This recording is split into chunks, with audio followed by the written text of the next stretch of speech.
Here we go, back again with another match day preview, yes. Fresh from yesterday's match, we move quickly, rapidly on to Friday night, where we travel to Sheffield and play Sheffield United in this 8 o'clock kickoff for the courtesy of Sky Sports. Luckily, Sheffield United played last night as well, so both teams are on equal footing and equal fairness on the time to recover situation. Sunderland did draw 0-0 against a very good side, West Brom, last night. Yes, disappointed. Home match. I want to win my home games. I don't want to be drawing game after game after game after game after game after game. But at the same side, the same time, we're in third place.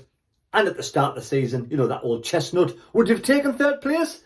So many games in the season? Would you be a couple of points off top? Would you be happy with that? Of course I would have. I would have snapped your hands off. Definitely 100% would have liked that. It's just with being top of the table, playing decent football, good football this season, you know, before 5 draws earlier, we're thinking, yes, this could be our season. We could make the top 2. We still can. Yes, we still can. It's not all doom and gloom. Yesterday was a good performance. The only time West Brom really threatened our goal, and, you know, I'm going to say it was basically once or twice. Once in the first half with Madja, when he slipped, when he took the shot. Second half, I think Dan Ballard played one off the line. That was it, where Sunderland really had the opportunities last night, but just didn't have the killer instinct. Wilson needs more ammunition up top, needs more. Well, now, we don't know whether Wilson is the out-and-out striker who will score you 20, 30 goals a season, but he is definitely a good striker who scores cracking goals in a season. So whether we need that 2 up top, Connolly and Wilson together, is something to think about after the Millwall performance.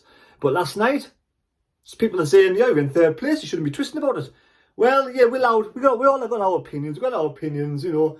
I said this season for me is the season where you want to see big improvement from the 5-year plan for Regis Labris and KLD and Speakman. And so far, it's working out pretty well. I think the team looks pretty good.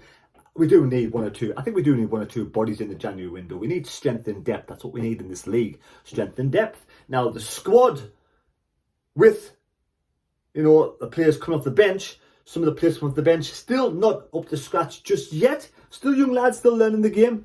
We need that rotation, we need that strength, we need the experience.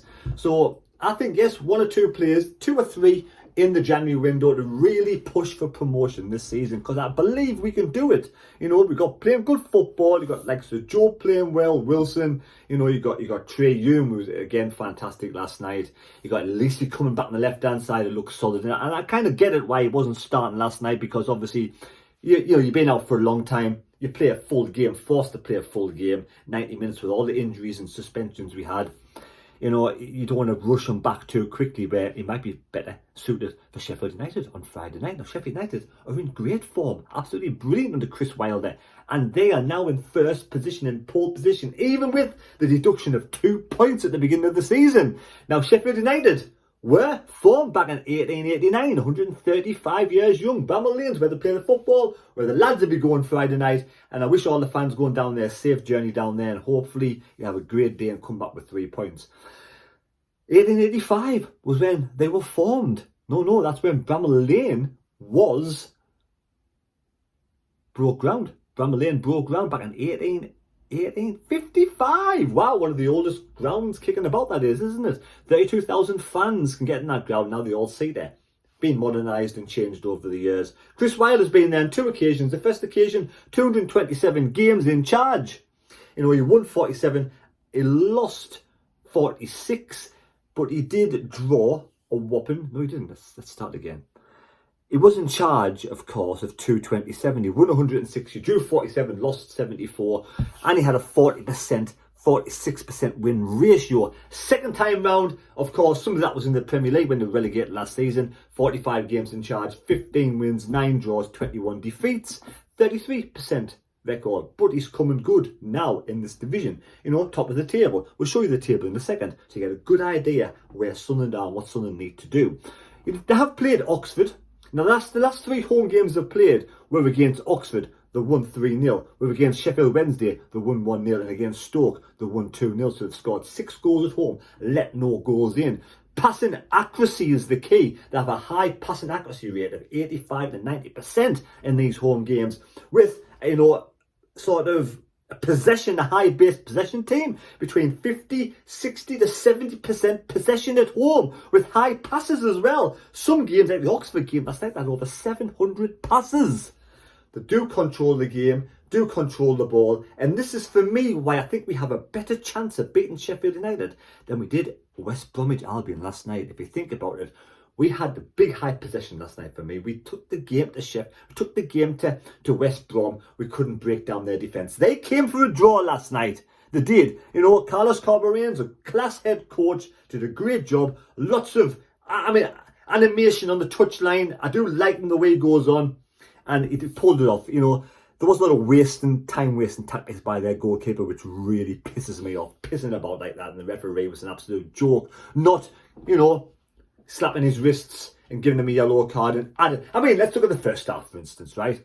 How many times did they get the ball and they took about 5 to 6 to 7 seconds to get clear of that ball away? How many times did they waste time in the first half? And yes, the joke of the referee only gave 1 minute of stoppage time. How's that even possible? Beyond bizarre. Second half, keeper Palmer wasting bags of time again, mucking about left, right and centre. They came for a draw, they got a point, so happy days, well done to you. I hope you're great, happy with that point. But yeah, so Sunderland did have a lot of possession last night, but I think we are suited. So yes, they really are. Sheffield United really do have a lot of possession. High-based possession team, a lot of passes, passing accuracy is quite high, so they really go for it. And Sunderland are suited to the counter-attacker style of football with the pace of Wilson and co. That's for me where on Friday, I think we'll pull off a miraculous victory and beat Sheffield United down at Bramall Lane and go back top of the table. That's just going to be a bizarre statement. I'm putting that statement out there now. I'm going for a 1-0 Sunderland win on Friday night. That's what I'm going for, a 1-0 Sunderland win after the doom and gloom. And yes, I know it's a lot of doom and gloom with all these draws, but at the same time, there's a lot also of positivity. Because we haven't been beaten for 10 games. You can take it both ways. So you can actually be, doom and gloom, 5 draws, we drew 5, we've dropped all these points against Coventry and against Millwall in the last minutes, and we could have been top of the table, ifs, buts and maybes.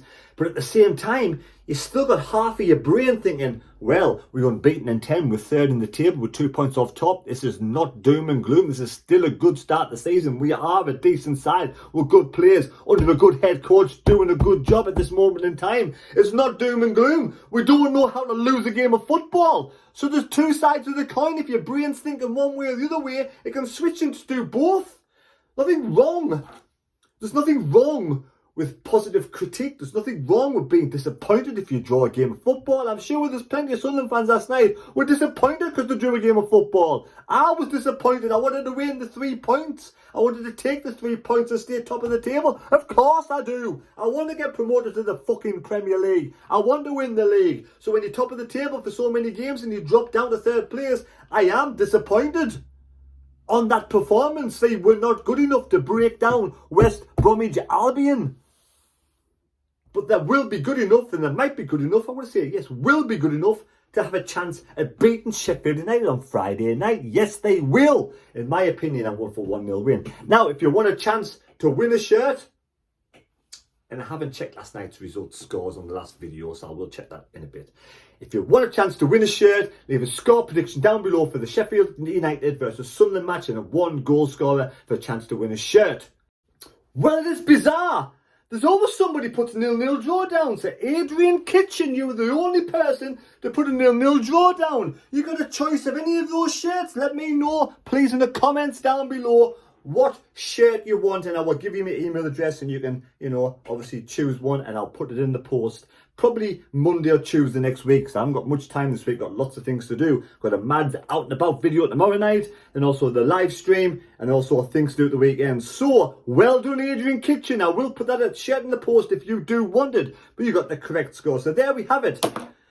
3 players to watch out for: Tyrese Campbell, 24-year-old striker, 5 goals in 12 games. Looks pretty good on loan from Shrewsbury. Gustavo Hammer, midfielder. He was born in Brazil, but he plays for the Netherlands. He's 25, 27-year-old, 52 games, 8 goals, and also Callum O'Hare just joined from Coventry, 17 games and 1 goal in midfielder. But they've got lots of good players. Sheffield United will be a very difficult game, a very difficult place to go to. I say they just hit the form now. They haven't lost since October the 23rd, and that was against Middlesbrough 1-0, but they beat Stoke at home, they beat Oxford at home, they've beaten Sheffield Wednesday at home, they drew against Coventry away when they were down to 10 men, remember? 1-0, 2-1 away to Bristol City, they won, and beat Blackburn 2-0. So they're in the best form of their life at this league at this moment in time. So it will not be easy to beat them, but I do predict we will go there, we will surprise our fans, and we will get this win. Typical Sunday thing to do. That's why I'm saying it. I will be doing a live stream Friday night, so join in for the live stream Friday night. Now here's the table. Look at the situation at this moment in time. There we have it, the table. Sheffield United on top, 11-4-5. No, I'm reading backwards. It's 11-1, drawn 4, lost 2, 32 points. Not 32 points, is it? I'm reading it backwards. What is it? 30? Yeah. 35 points, you absolute numpty. 35 points, I can't read it backwards. Anyway, then we've got Burnley, 9-6-2, 33 points. Sunderland, exactly the same as Burnley. We have beaten Burnley this season, remember that. 9-6-2, 33. Then there was a couple of points, 1 point to Leeds, who play tonight, who can go top of the table on 35, probably if the goal difference is better. And then we've got Watford, 29, Borough and West Brom, 27. So we are 6 points clear of 7th place. We are still there in the playoffs with a fantastic opportunity, and only 2 off the top with a fantastic opportunity. It's wide open, the season's wide open, everything's up for grabs, including this game on Friday night, where I do predict we will win 1-0. So there we go. Hope you've enjoyed the video, and we'll see you Friday night. Give a like, give us a thumbs up, subscribe to the channel if you're new. You've got to be a subscriber to win a shirt. If you're a member of the channel, thank you for supporting us. And also, you know, if a member gets the correct score only, it will go into the hat as well. So take care. God bless me. God go with you. See you Friday night, where we will be getting back to winning ways. Be 11 unbeaten, back top of the table. Well, we can dream, and we certainly can be positive.